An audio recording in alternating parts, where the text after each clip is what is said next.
Salut tout le monde. Aujourd'hui, j'aimerais revenir sur le combat entre Jack de la Maddalena et Bilal Muhammad. Aujourd'hui, je parlerai un peu moins de Jack parce que j'aimerais me concentrer sur Bilal Muhammad et le plan qu'il a eu pour son combat. En revoyant le combat et en regardant un peu sur Twitter et sur des plateformes ce que des gens pensaient du combat, je me suis rendu compte qu'il y a quand même beaucoup de personnes qui pensent en fait que si Bilal avait lutté ou avait plus lutté, il aurait eu du succès. Est-ce que je pense que Bilal aurait eu plus de succès si il était venu avec un game plan beaucoup plus axé lutte? Je pense que oui, mais d'un autre côté, il y a tout un contexte en fait par rapport à la lutte de Bilal ou à la façon dont il l'implémente, qui jusqu'ici me rend très indécis par rapport à la réussite qu'il aurait eu. Je pense que c'est ce qu'il sait faire et ça lui aurait peut-être servi, mais je ne suis pas sûr que ça aurait réglé le problème. Et dans ma dernière vidéo, je disais qu'on allait parler du plan, donc je pense que c'est ce qu'on va faire dans cette vidéo.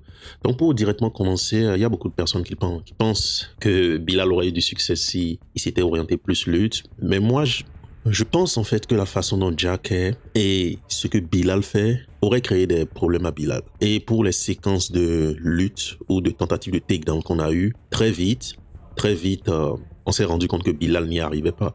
Parce que ici, j'ai les stats du combat. Bilal a obtenu 3 takedowns après 9 tentatives. Et il a fait cette tentative, il en a fait 3 au round 2, il en a fait 3 au round 4 et il en a obtenu 2 au round 5. Et il a fait une tentative au round 1. C'est légèrement en dessous de son volume de cette tentative, mais ce n'est pas comme s'il n'a pas tenté. En réalité, c'est ça, il en a tenté 3 dans le round 2. Et je pense que cela n'a pas fonctionné parce que la façon dont Bilal obtient cette takedown est différente de la façon dont Arman obtient cette takedown, est différente de la façon dont Islam obtient cette takedown, est aussi différente de la façon dont Khabib obtenait cette takedown. Pour que Bilal obtienne cette takedown, déjà commençons avec le centre de l'octogone, il ne fera pas de takedown au centre de l'octogone. Bilal a besoin de la cage pour travailler. Donc, Arman, c'est le type de grappleur ou de lutteur qui peut obtenir des takedowns au centre de l'octogone. Ce n'est pas le type de grappleur ou de lutteur qu'est Bilal. Donc, Bilal, il a besoin de te pousser avec de la pression. Et quand tu es proche de la cage, il fait une feinte. Il fait une feinte de jab ou il fait une feinte dans le striking et il te chope, il te rentre dedans. Maintenant, ici, pourquoi cela n'a pas fonctionné? C'est que, je l'avais dit dans ma réaction à chaud, c'est que Jack de la Maddalena est serein dans ce type de pression. Il accueille ce type de pression. Donc, cet élément de la pression dont Bilal a besoin, pour obtenir cette takedown est automatiquement levé parce que Jack accueille cette pression. Donc, Bilal n'a jamais vraiment été aussi dans une position où il avait constamment Jack sur le reculoir parce que Jack était prêt pour castagner. Deuxième aspect, c'est le mouvement. La façon dont Jack s'est battu dans ce combat, c'est qu'il reprenait à chaque fois le centre de l'octogone, constamment. Et là où Bilal obtient cette takedown, très souvent c'est proche de la cage, chose qu'il ne pouvait pas faire si Jack reprenait à chaque fois le centre de l'octogone. Aussi, Jack bougeait beaucoup. Il bougeait de façon latérale constamment. Et le footwork, c'est-à-dire le jeu de jambes, il ne suffit pas juste de bouger de façon latérale. Il faut savoir couper les trajectoires. Il faut savoir sortir des échanges. Il faut savoir faire des feintes pour faire reculer celui qui te met la pression. Tout ce type de choses, c'était quelque chose que Jack faisait de façon active. Et en plus de ça, on ajoute à ça sa bosse fondamentale qui est très bonne.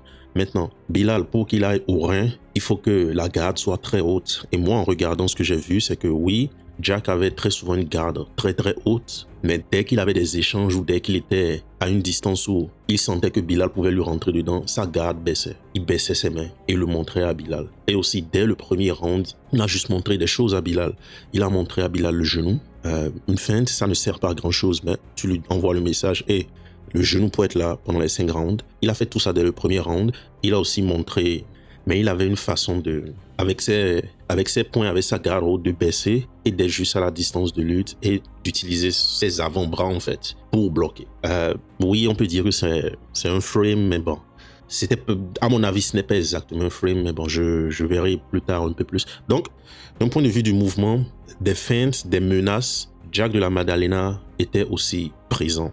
Et si Bilal n'obtient pas les scénarios où il peut te mettre la pression et t'amener vers la cage, Bilal n'obtiendra pas de takedown. C'est en fait ça, parce qu'il en a tenté. Ici, je vois qu'il en a tenté 9. C'est l'ensemble de tout ça qui a en fait empêché Bilal d'avoir du succès dans le grappling. Parce que certaines conditions doivent être réunies. Et Jack de la Maddalena, comme je le pensais, a réussi à enlever tous ces différents contests à Bilal. Il ne pouvait pas mettre la pression n'importe comment parce que Jack était là. Pour le mouvement, il ne pouvait pas juste avancer sur Jack n'importe comment parce que Jack est très éduqué au niveau du jeu de jambes et bougeait latéralement. Même quand il essayait de rentrer, Jack avait certaines armes. Il avait ses avant-bras, il avait aussi ce petit truc qu'il faisait quand il baissait la main entre les échanges. Il avait une garde haute, mais entre les échanges à un niveau, il baissait la main pour être prêt. Et il avait un certain nombre de choses. Et aussi, même les fois où Bilal l'a eu, Jack a toujours gardé ses coudes proches de lui. Il a toujours gardé ses coudes proches de lui. Jack aussi était plus grand, plus massif. Donc, sur le papier, ça aurait peut-être fonctionné. C'est parce que Bilal aussi, il a parlé de son histoire du Canelo. Je pense que c'est aussi pour ça que les gens se disent qu'il aurait eu beaucoup plus de succès s'il avait fait plus de takedowns, mais il en a fait 9. Il a fait 9 tentatives. 4, 5 de plus, je doute que ça aurait fonctionné. Et comme je l'avais dit, Jack de la Maddalena a de gros scrambles. Ils ont de gros scrambles. Par contre, dans ma dernière vidéo, j'avais dit qu'ils s'entraînaient, qu'il avait le même coach avec Volkanovski. Je veux rectifier ça. Ils n'ont pas le même coach. Mais très souvent, Jack de la Maddalena s'entraîne avec Craig Jones et Volkanovski. Donc, oui, c'est la raison pour laquelle la lutte de Bilal n'a pas fonctionné ici. C'est la raison pour laquelle, même s'il avait fait 4 takedowns de plus et on était à un ratio très spécial de 13 tentatives de takedown, je ne pense pas que ça aurait fonctionné de toutes les façons. Donc, Jack de la Maddalena est champion maintenant.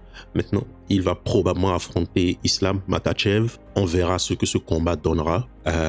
Faudrait que j'y réfléchisse encore un peu plus. Mais il ne faudrait pas sous-estimer Jack de la Maddalena parce qu'il est en train d'avoir des compétences qui vont beaucoup l'aider dans les futurs match-ups qu'il aura. C'est-à-dire Buckley, passez en parenthèse, je pense que Buckley devrait passer Ousmane. Personnellement, c'est ce que je pense. Les futurs match-ups comme Buckley, Ian Gary. Ian Gary, c'est un peu plus différent, mais comptons-le, Islam en particulier et les autres. Jack de la Maddalena a certaines caractéristiques qui vont vraiment l'aider. C'était tout pour moi aujourd'hui, c'était une vidéo rapide. Si vous avez aimé mon commentaire sur la raison pour laquelle la lutte de Bilal Mohamed n'aurait rien changé au résultat, abonnez-vous à la chaîne, aimez, partagez avec vos amis qui aiment le MMA, commentez et on se dit à la prochaine.